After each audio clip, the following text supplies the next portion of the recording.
Hello guys, it's Solomon.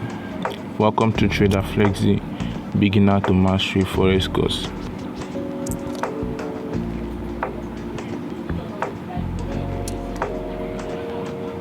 So what is forex?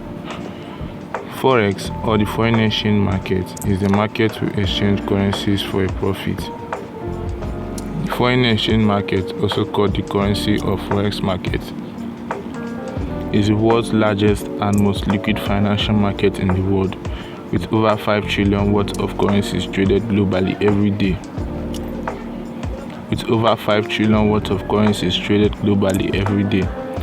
Forex is always traded in pairs.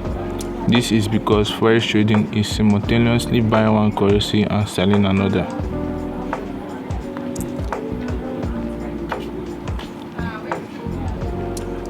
So how does forex work? We have the physical trading done at the physical banks and the online trading done online through your brokerage account.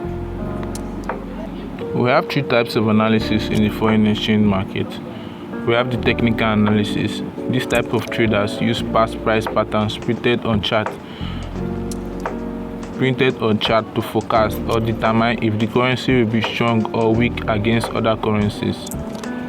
We also have the fundamental analysis. This type of analysis deals with the economics of a nation. Traders read economic reports released by a nation to determine if the currency might be strong or weak against other currencies. Most traders get these reports on investing.com and forexfactory.com. We have traders that focus on trading fundamental news releases, and some traders combine it with technical analysis. The market is driven by fundamentals, which result to technical chart patterns printed on charts. We also have the sentimental analysis. This analysis looks at the sentiment of buyers and sellers, their strength to forecast where price might go next. Example is the commitment of traders, also called the COT. So the first 2 are the most used by traders. I mainly combine the technical analysis and the fundamental analysis. It gives me more accuracy. Later in the course, I'll be breaking down exactly how I combine the technical analysis and the fundamental analysis.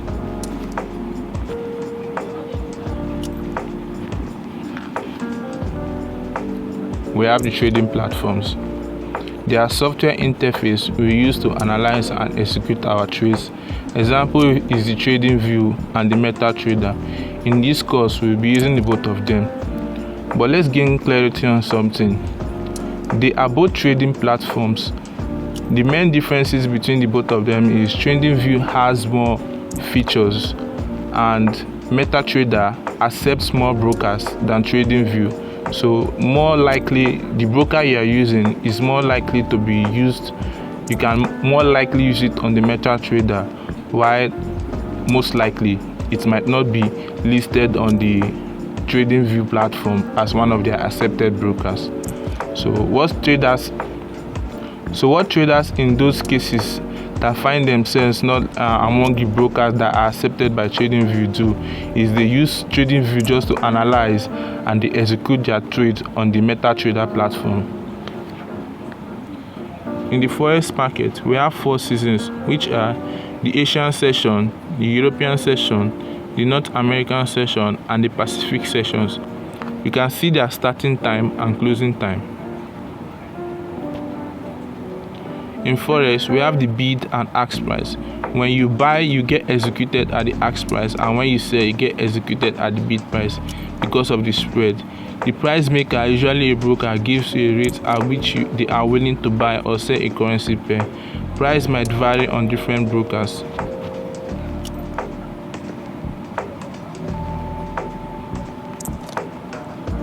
So what is spread? Spread is the commission brokers charge per trade processed by them. Swap is a commission you pay or earn for holding positions overnight. Swap can be negative or positive.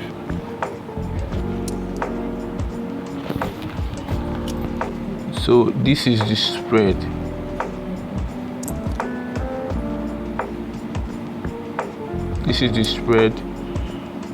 The red line is the ask price and the green line is the bid price. So whenever you sell, you will get executed at the green line, and whenever you buy, you will get executed at the red line.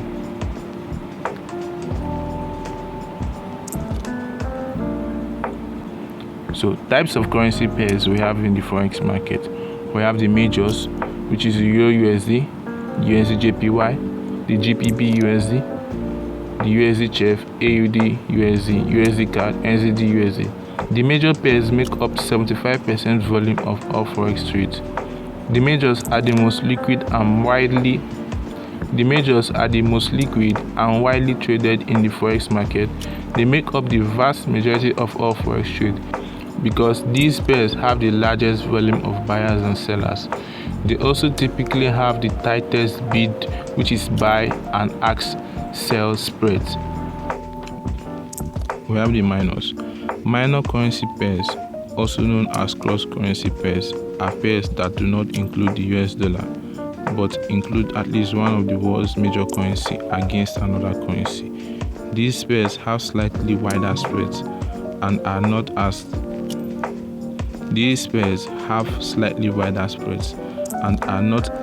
liquid as the majors, but they are sufficiently liquid markets. Nonetheless, some examples of the cross currencies include the Euro GBP, the GBP JPY, and the Euro CHF. We also have the exotics. Exotic currency pairs include currencies of emerging markets. These pairs are not as liquid, and the spreads are much wider. An example of an exotic currency pair is the USD SGD, which is the US dollar Singaporean dollar. The currencies we mostly see on many brokers are the major and minor.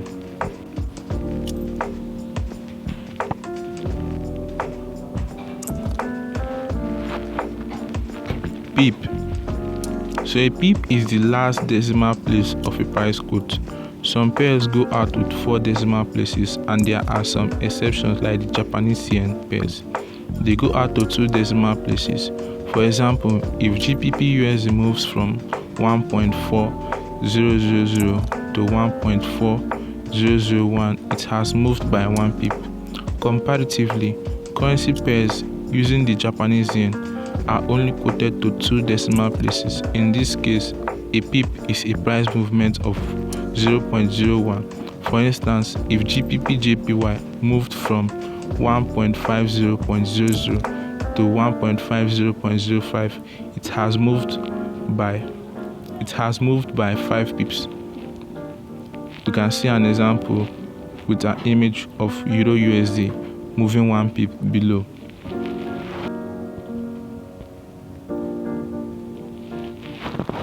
So what is pipette? Most brokers now quote currency pairs beyond the standard 4 and 2 decimal places to 5 and 3 decimal places. They are quoting what we call fractional pips, also called pipette. Pipette or fractional pip is equal to 1/10 of a pip. For instance, if GBP USD moves from 1.30542 to 1.30543, that 0.4001 USD move higher is 1 pipette. For example, for GBP USD it is 0.001, and for USD JPY it is 0.01. In other words, 10 pipette equals 1 pip, and 100 pipette equals 10 pip. You can see an example with the images below. So in forex, we have the lot sizes, and there are 3 basically. We have the standard lot, we have the mini lot, we have the micro lot. So currencies are bought and sold in units called lot sizes.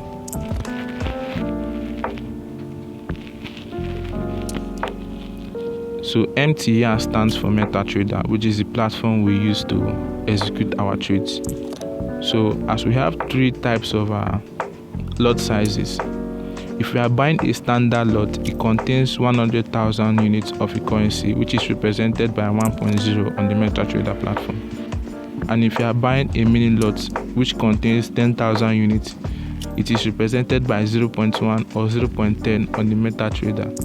Also, if you are buying the micro lot, which is 1,000 units, it is represented by 0.01 on the MetaTrading platform. Let's assume we have three traders, A, B, and C, that deals on t-shirt wears. Certainly, they can't just buy single pairs of t-shirts from the wholesaler. They need to buy these t-shirts in bundles for the profit made to be appreciable. Those bundles are what we call lot sizes. Now, assuming trader A buys 100,000 bundles of t-shirts and trader B buys 10,000 bundles of t-shirts, while trader C buys just only 1,000 bundles of t-shirts, you would agree with me that trader A is supposed to make more money than trader B, who will in turn make more money than trader C.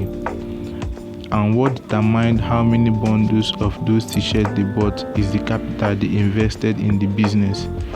Basically, is the amount or quantity of any currency you want to buy or sell. That is a typical illustration of lot sizes. However, the lot size we use to place trades is determined by our risk management. I will get into that fully later in this course. So, slippage. Slippage occurs when there is a sharp price movement and your broker does not execute your position at the price you wanted. Instead, it got executed at another price. Slippage can be positive or negative.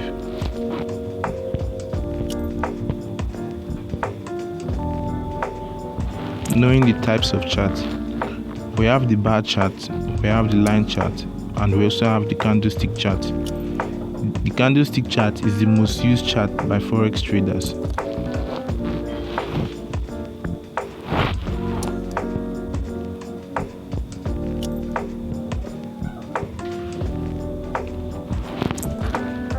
So these are the candlestick. So on a candlestick, the candle opens at the high and closes at the low for the bullish, and for the bearish, it opens at the low and closes at the high. So any place that the candle reached before and couldn't close there, we call that places on the chart, we call it a wick. They are the shadows of the candles. So over here on the right hand, we can see types of candlesticks, which are the spinning top, shooting star, hammer, doji, bullish engulfing, bearish engulfing, evening star, morning star, three soldiers, and three crowds. And if we look at the upside, we can see a detailed example of explanation of the candlestick, which is the high, close, and the wick.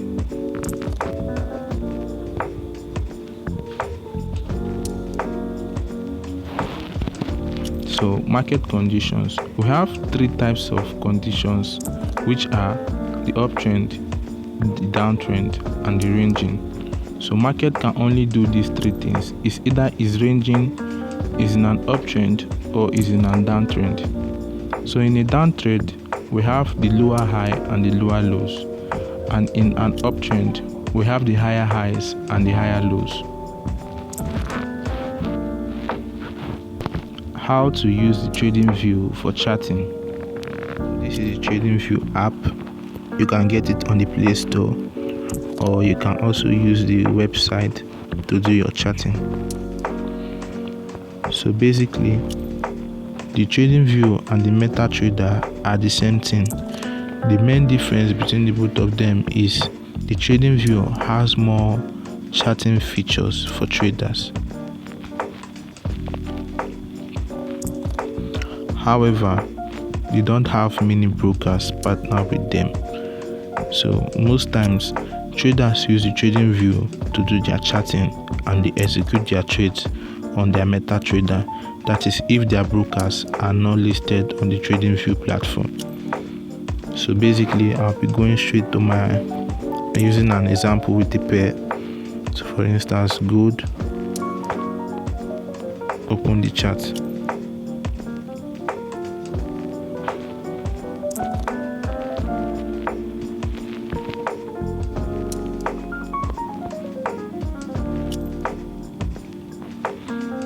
So the most important thing I use on the TradingView platform is the long and short tool.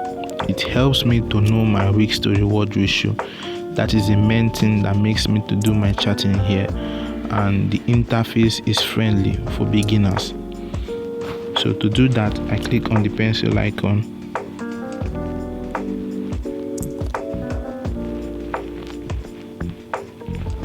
So as we can see, there are some tools that have been added to my favorites.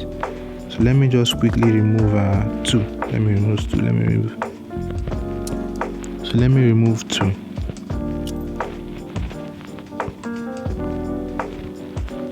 So I'll start over again.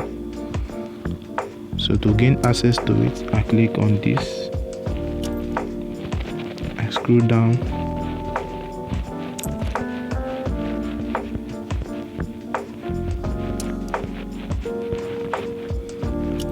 So this is my long and short tool. It helps me to know my risk to reward ratio. So after adding it to my favorites, it will always appear at the top here, as you can see, and I can move it around.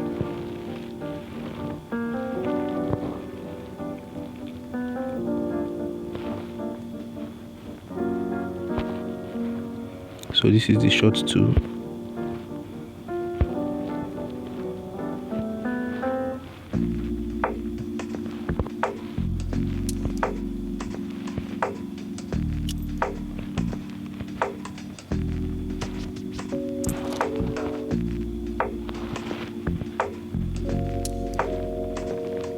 So this will be a risk to reward ratio of 1:2, as you can see.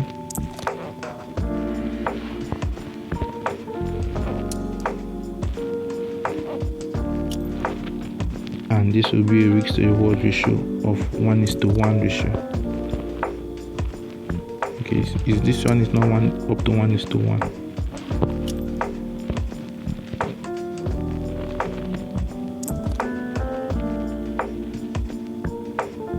So this will be 1:1 risk to reward ratio. This is my long tool.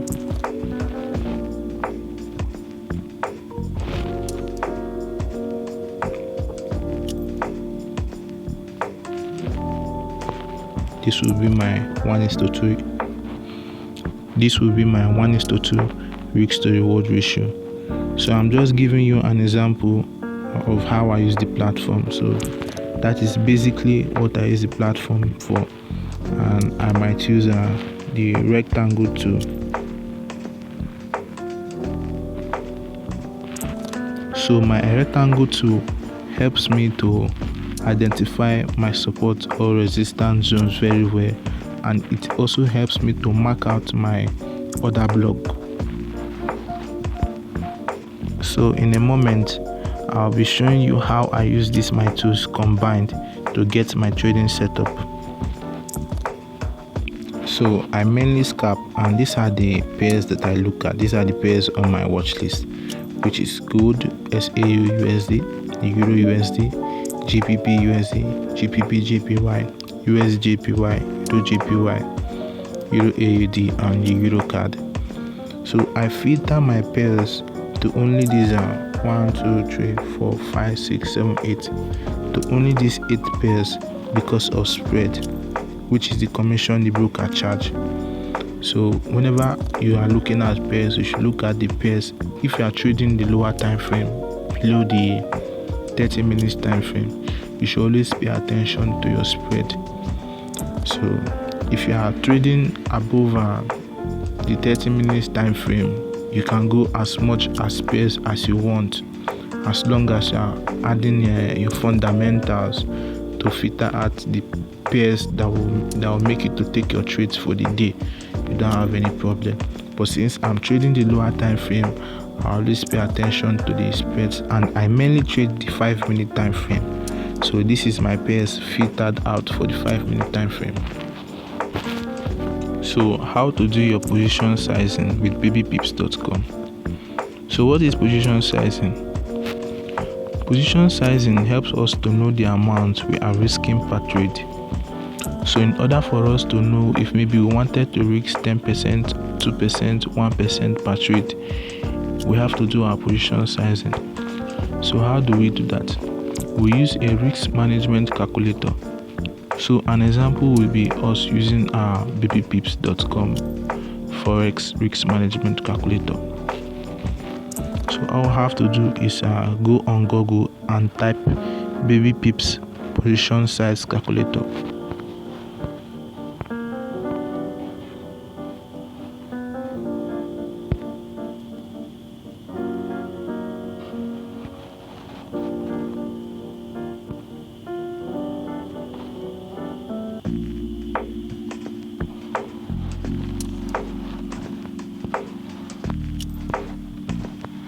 So yeah, we'll be imputing our balance, our trading account balance. So let's say we are having $1,000 and we are risking 2%. So stop loss is the amount of stop loss our setup gives us.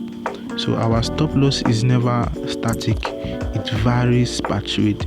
We're always taking our stop loss based on what market structure is telling us, because we are always placing our stop loss below our order block, below our market structure order block. So let's just assume our stop loss given was 20 pips on the Euro USD pair. We click on calculate and we can see that what we are supposed to impute on our meta trading platform is 0.1 standard lot. Always pay attention to what the standard lot is saying. Forget about the position size unit, mini lot, micro lot. Whatever the standard lot is saying, that is what you impute in your meta trading platform. So let's assume we are having a 50 pip stop loss.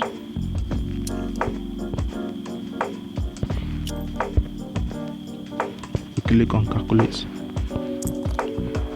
So we can see that what we were supposed to impute on our meta trading platform is 0.04.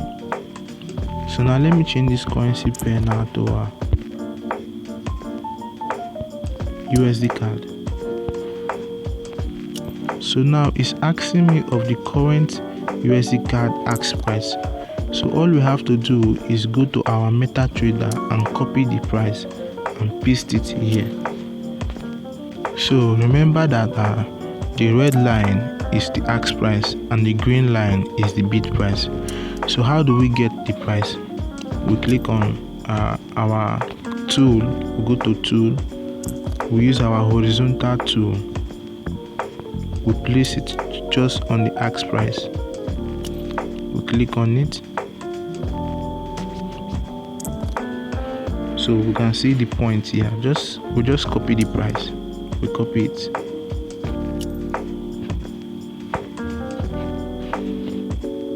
So we'll copy the price, copy, then we'll go back to our baby pips position sizing calculator website.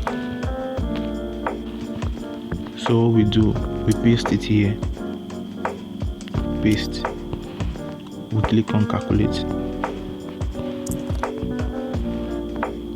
So as we can see, what we are going to place on our MetaTrader platform is 0.05.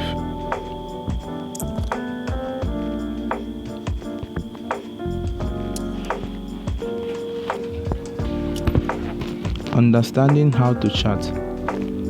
Charting is basically when a trader is analyzing an instrument or a pair to forecast where price might go. Understanding currency movements. All currency pairs never have the same speed or volatility movements, but some have the same tick value or pip. For example, Euro USD and GBP USD. The EU moves slower to the GU, but they have the same tick value or pip value.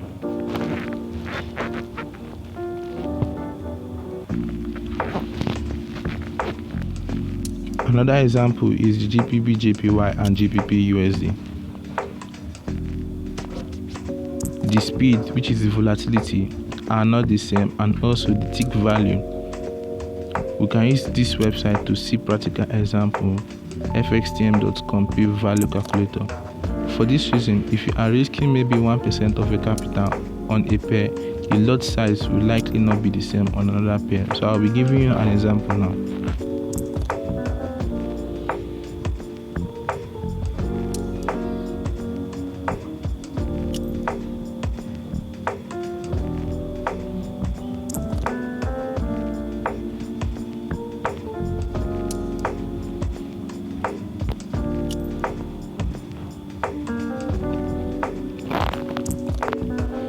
So let's use for example Euro USD 10 pip with one standard lot size. As we can see here, let's change this then to the US dollar. As you can see here, if we are trading Euro USD with one standard lot size with a 10 pip amount, it's going to be giving us $100.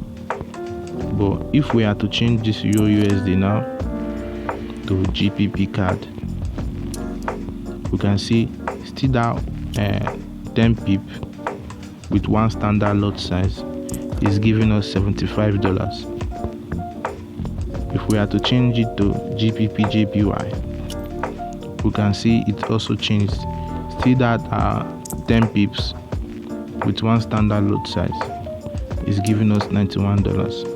So that is to say that when we are trading different currencies, it might be the same pip amount, but the actual pip value might be different from the other currency. So that is why we need to keep risk management in our mind whenever we are placing a trade, because a pip move on a particular pair will likely not be the same thing on another pair. So the trading styles, we have traders that look at different time frames and are styled by the time frame they trade on. So the scalpers, they look at the 1 minute to 5 minutes. The day traders look at the 15 minutes to the 1 hour, and the swing traders look at the 4 hours to the daily.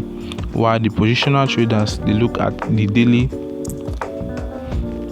While the positional traders, they look at the weekly and the monthly time frames. On a chart, each bar or candle close is represented by a time. So if we are looking at a 1 minute chart now, each candle represents 1 minute. And if we are looking at maybe for instance an 1 hour chart now, each candle represents 1 hour. So no time frame is more accurate than the other. The higher the time frame, the more time you have to analyze and trade properly. That is just the only thing. Market orders. We have different market orders to open and close positions, which are the limit orders. For a buy, the buy stops instruct your broker to open a long position on a market when it hits a specified price above its current price. We also have the buy limits. The buy limits open a long position when the market hits a specified price below its current price. We also have the limit orders for sell. So sell stops open a short position on a market when it hits a specified price below the current one. We also have the sell limits. Sell limits open a short position when the market hits a specified price above the current one. We won't be using the previously mentioned orders, but we will mainly be using these three, which are the instant execution. This order opens the position immediately at the current market price. The stop loss is used to close out a losing position based on your calculated risks, and the take profit is used to close a position in profit at a targeted price. So we have the market structure. This is areas on charts we see candlestick build up. It's formed after a low volume in the market, which is profit taking. The market is always in circles. Market structure helps us to analyze a naked chart using chart tools like the trend line and the horizontal line. So we have the trend line. Trend line is the line we draw on chart to get better information of market structure direction. Trend lines drawn on chart are valid if there is 2 touches. If more than 2 touches, then it signifies a clear trend. Then we have the support and resistance. Support is always below price on a structure on chart, and resistance is always above price on a structure on chart. So this is a market structure. Market structure is anywhere we see candlestick build up on our chart. It helps us to draw the support and resistance and our trend line. So this is a market structure. We can see another candlestick build up here again. This is a market structure. We can see another candlestick build up here again. This is a market structure. So where we see single candles like this, they are not market structures. We only pay attention to where we are seeing a build up.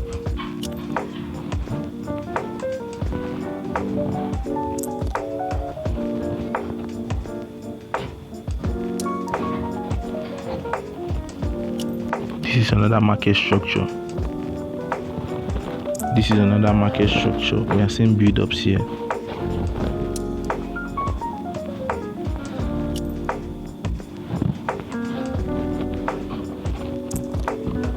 This is another market structure.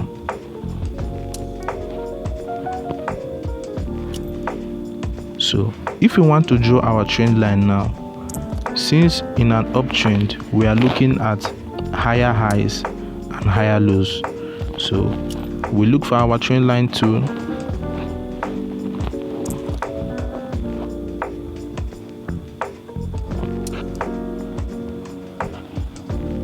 So what do? We connect the lows.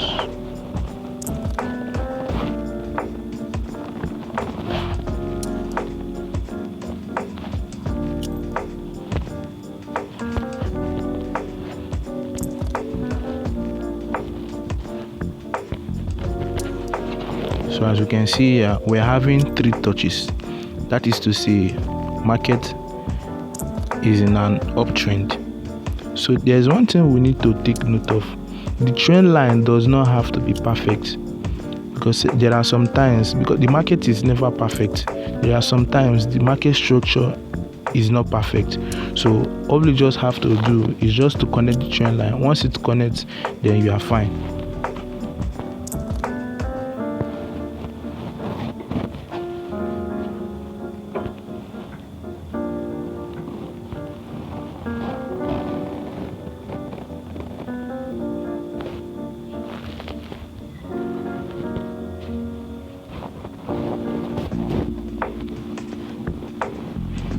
So as you can see here, that we are also in an uptrend. We are in an uptrend. Some people will only look at this low and this other low to draw their trend line, but while some people will also look at like this other way. Some people would like to draw their trend line this other way.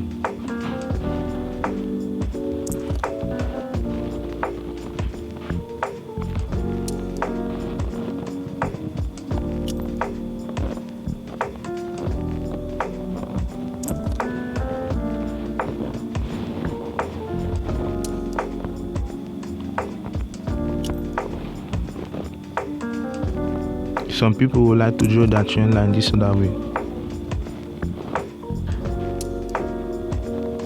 So whichever way you draw it, it doesn't matter. The most important thing you are looking for is you are looking for 2 touches on the market structure to confirm a valid trend. And where you are having 3 touches, it means there is an established trend. So if we are going to be drawing our trend line in an uptrend, we are going to be drawing it below market structure. And if we are going to be drawing our trend line in a downtrend, we are going to be drawing it above the market structure. So how do we do it? We connect it like this, down.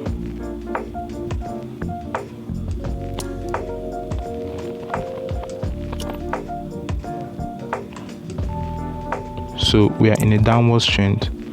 Just like I said that the trend lines does not have to be perfect. You just need 2 touches that confirms a valid trend line, because some other people will also draw it like this.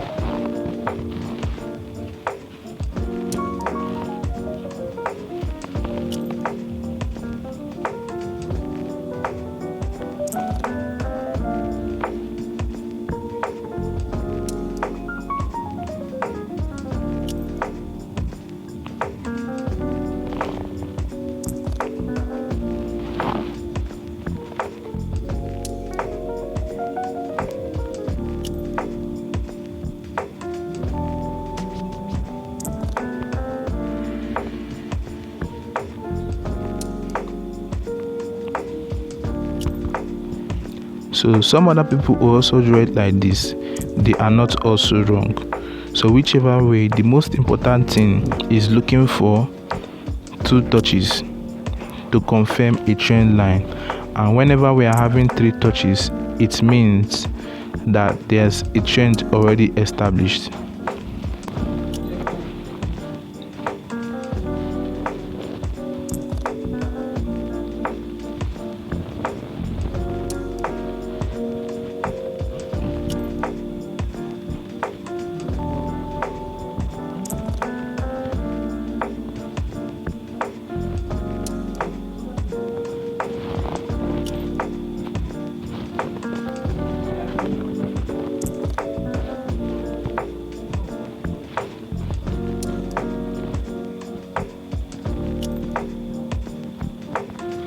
So this is an example of a trend line with 3 touches.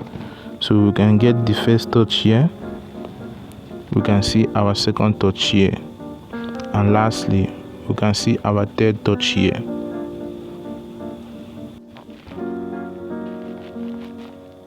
So just as we mentioned before, that support and resistance are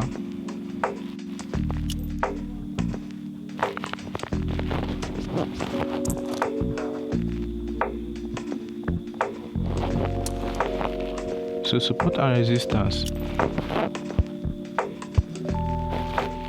So support and resistance. A support is anywhere price might reach and rest upon like a floor, and resistance is a place that price might go up to and find a bit of resistance. So for instance,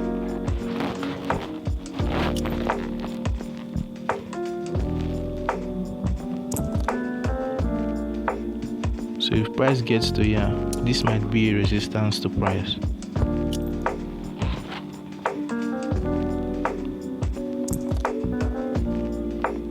And if price gets to here,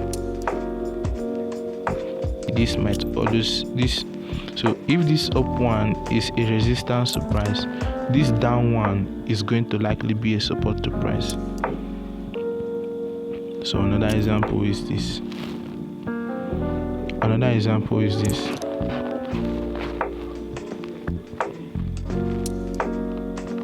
If price gets to here, this will likely be a resistance to price.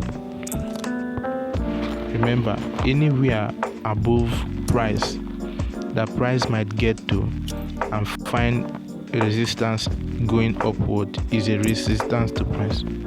Remember, anywhere that price gets to going upward and finds it hard going up again, that place is resistance to price. And anywhere below price that price might go down to and find a bit of a support, that is something resisting it going downwards, that place is a support to price. So an example is here.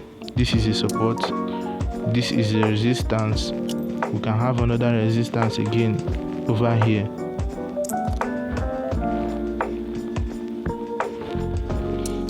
So whenever price breaks above a resistance and comes back to the level, it becomes a support, and whenever it breaks below a support and comes back to the level, it becomes a resistance.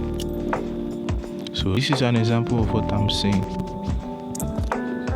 So as you can see here was a market structure. Market broke it came back. You can see price rested just above this resistance, which turns support. So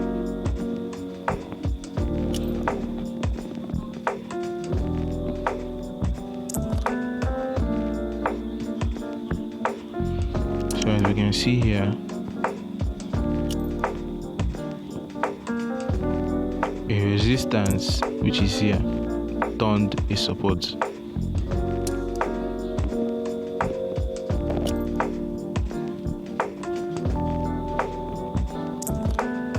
So another example is this. Here was a support, price broke it came back and tested it, but it didn't respect it broke down below.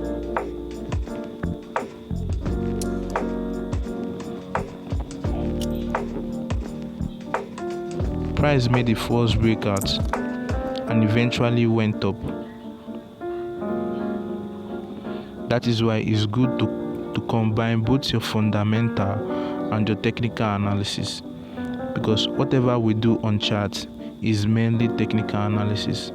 But when you combine your fundamental has to do more with real life data, which is your economic reports from a nation. So what is an order block? An order block are footprints left by the market when an impulsive move occurs. Order block is the last candle before the strong move that creates an imbalance in the market. So an easy way to identify an order block is to look at where the impulsive move came out from, and we have to look at a smaller candle and a larger candle. So if it was for a bullish order block, we are supposed to see a bearish candle and a bullish candle engulfing it. And if it is for a bearish order block, we are supposed to see a bullish candle and a bearish candle engulfing it. That is to say, a weak bullish candle and a strong bearish candle for a bearish order block, and for a bullish order block, a weak bearish candle and a strong bullish candle from the zone. So for instance, this is a market structure that got broken out. Price came back to the market structure. This is an order block. As you can see here, this was a red candle and this was a bearish candle and a bullish candle.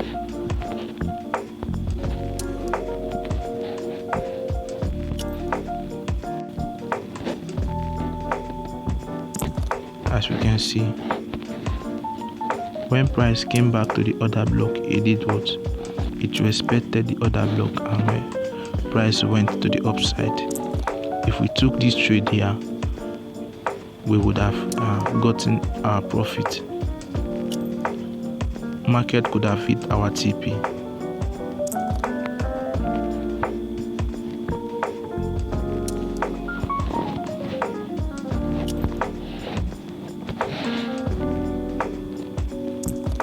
This is another example again of an order block.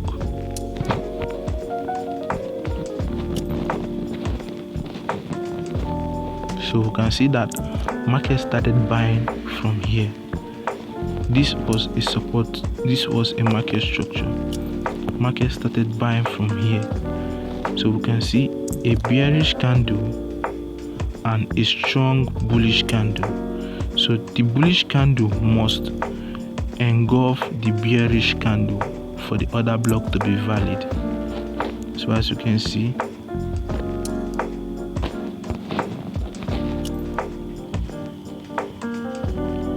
here was our order block. Price broke structure and went to the upside. When price came back down to the order block, what happened? It went up. So if we took this trade, it could have hit our TP. So let me give an example with a bearish order block. And we can see this is an order block. This is an order block. We can see a bullish candle engulfed by the bearish candle.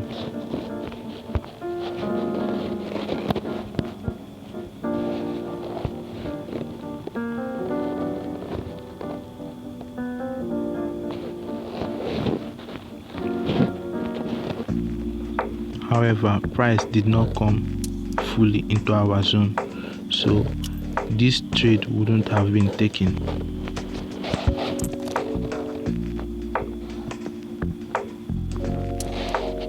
So as we can see here, we are in a downward trend.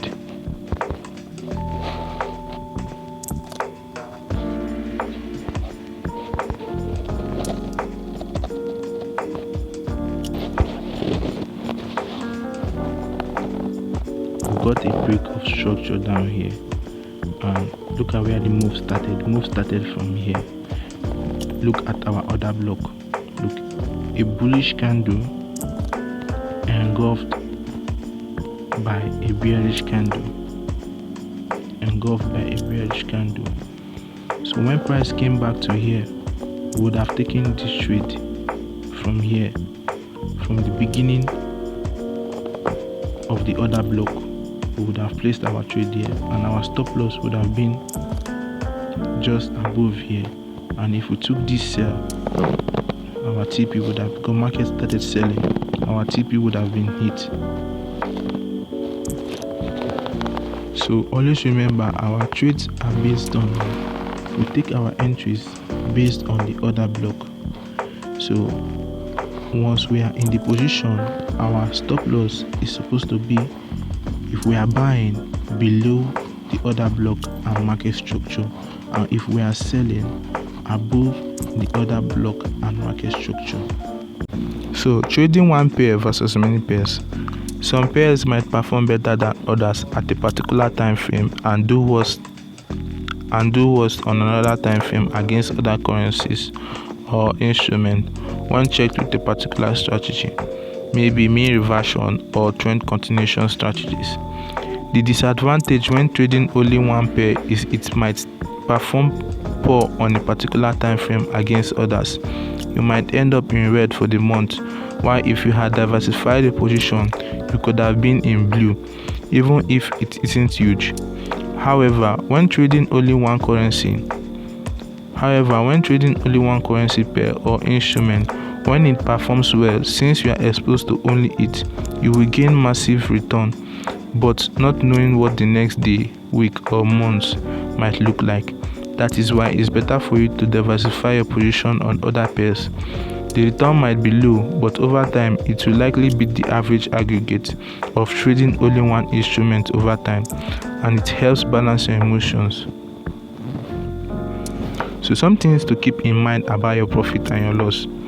You must not make profit every day. You can keep it realistic. We can say trading using a good risk to reward ratio of 1 to 2. We can get 10 losses and 8 wins, and maybe not seeing trading opportunities for 2 days. Sometimes it might be more. That would be 8 times 2 equals 16 minus 10 loss, which is 6 wins, which is 6% if you risk 1% per setup. And if you were risking 2% of your account, you would gain 12% for the month. So the fear of missing out, FOMO. Whenever you are not seeing any setup across your pairs, you shouldn't force trades. You must not trade every day.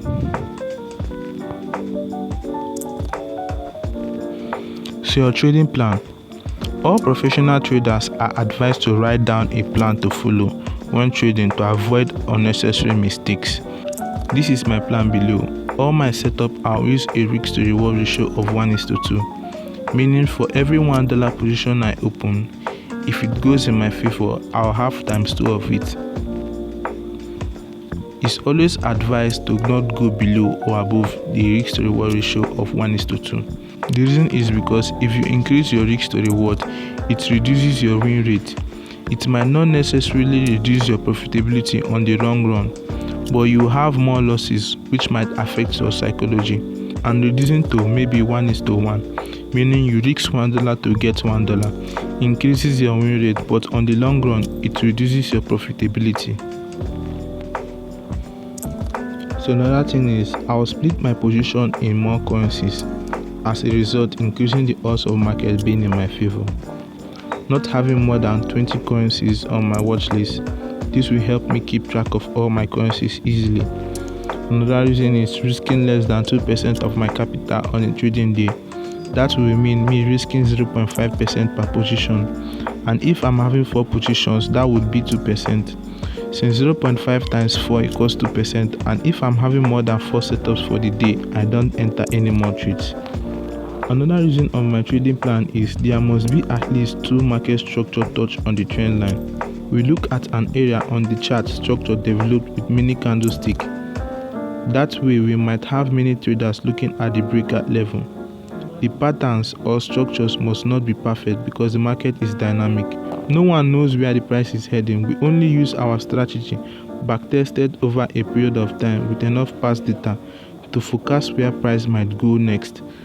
Sometimes price might get close to your TP and reverse. It happens. However, the market creates many signals. You shouldn't be bothered about a failed setup.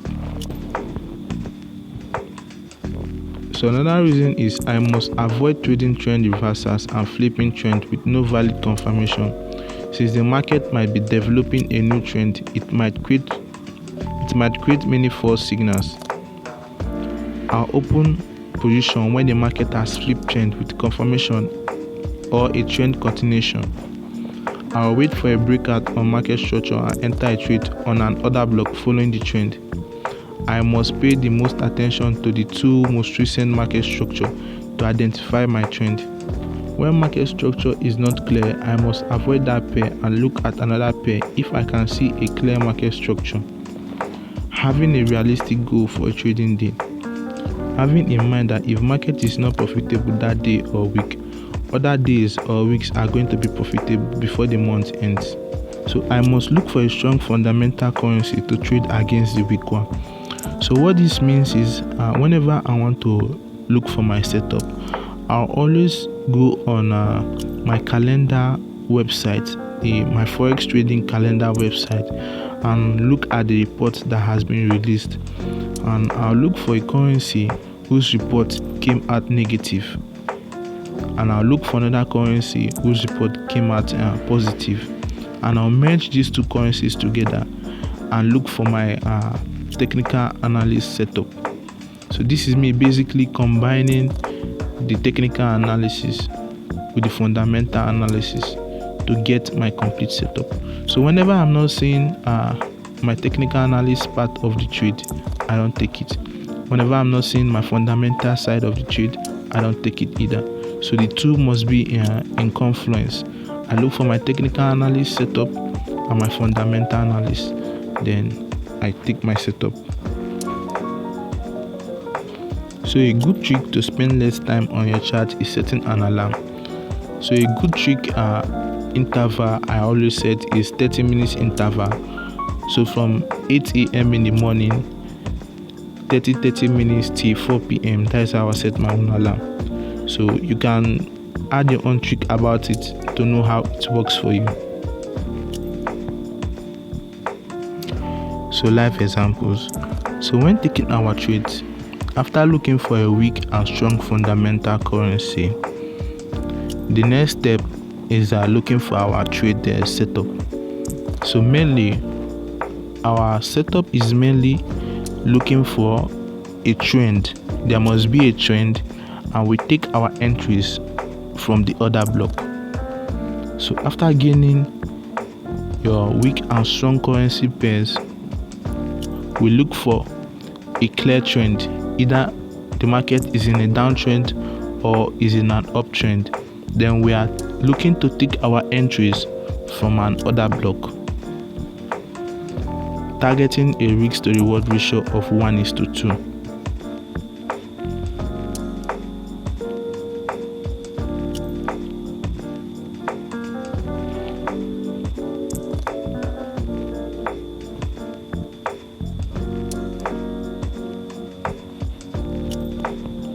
So on this Forex Factory website, we have the ash color folder fundamental release and also the yellow color folder fundamental release.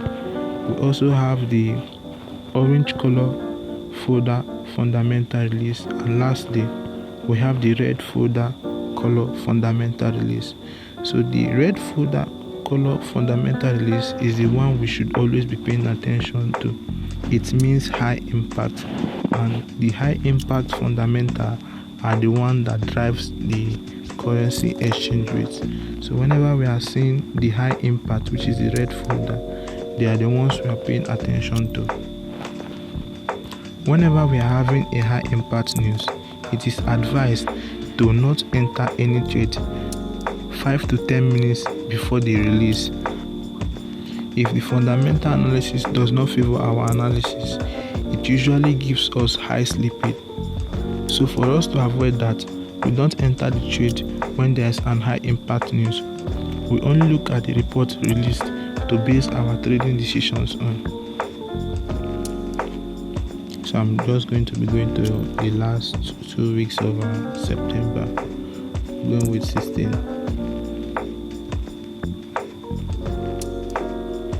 So I want to view all the economic release from the 16.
So today being the 7th, you can see that the last news, the last fundamental we had released on the dollar, it was positive, as we can see. So as we can see, they all came out positive for the dollar. So if they came out negative, we would be looking for a currency that has a positive release.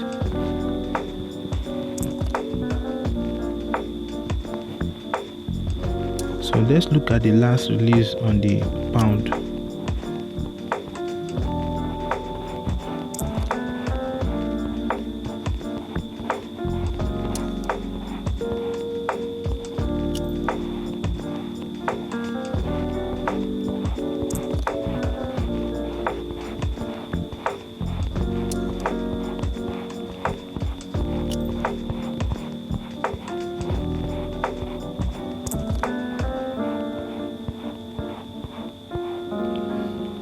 So going backward, we can see that the last release on the pound,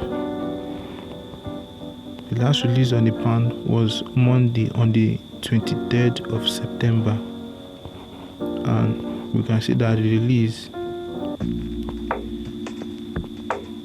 they came out negative.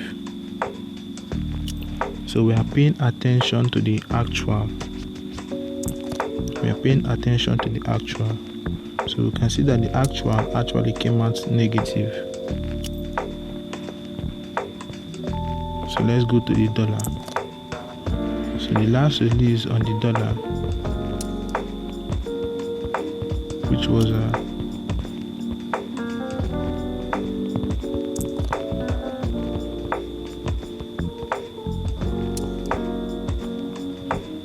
on the 4th of October, you can see that the actual, they all came out positive. So fundamentally, the GBP is weak and the USD is strong. So that is how we look for our fundamental. We look for a fundamental that was released and the reports, the actual, came out positive, and we look for another one again that the actual came out negative. So if, for instance, we were having this non-farm payroll employment change, it came out positive, and maybe the unemployment rate came out negative, we call it mixed report. So if a currency is having a mixed report, that means it's indecisive.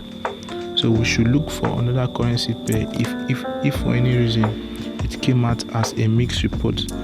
Or maybe, like for instance, now we can see that they all came out, these three news, they all came out 1:30 p.m. So whenever we are having more than one fundamental release at the same time, and they are having mixed reports, maybe one is saying positive and another is saying negative, you should just leave the pair and look for the next pair to merge with your negative or positive fundamental currency.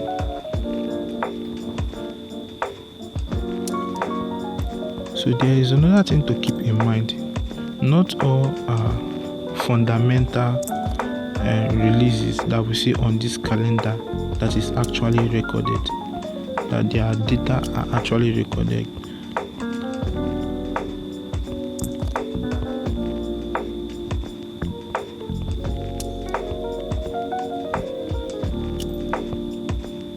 Like as you could see here, 6:55 p.m. This was on the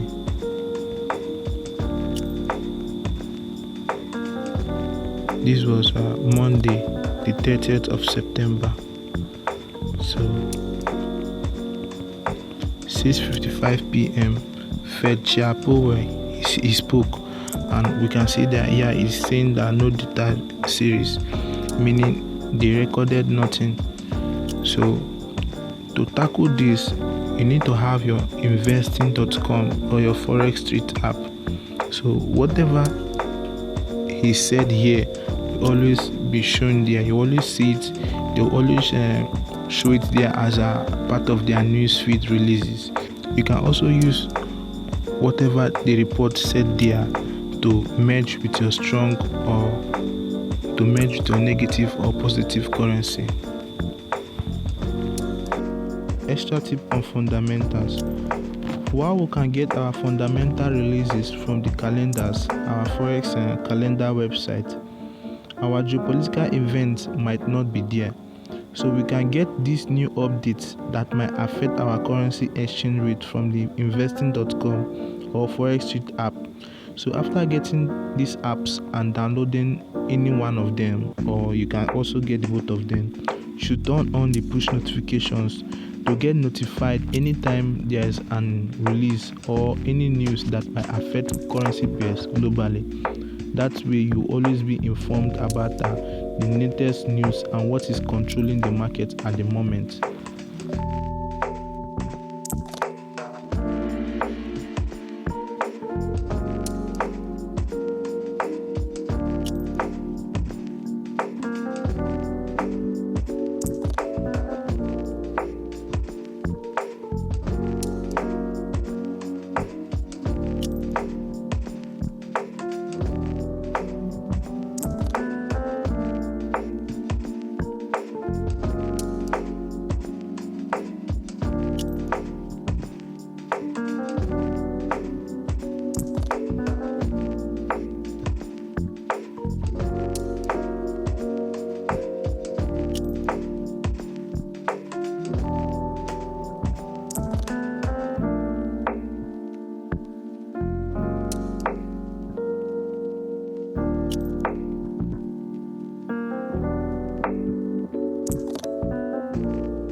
So how much can you make from the forex market?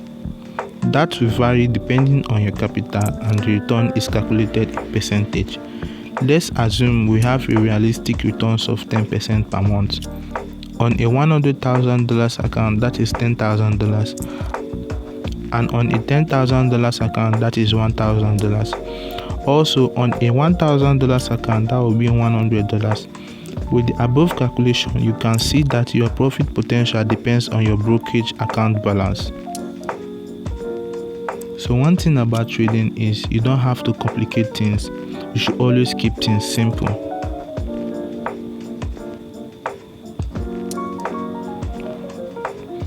Okay, so thanks for watching, and if you also want free content, you can check out my YouTube channel, Trader Flexzy.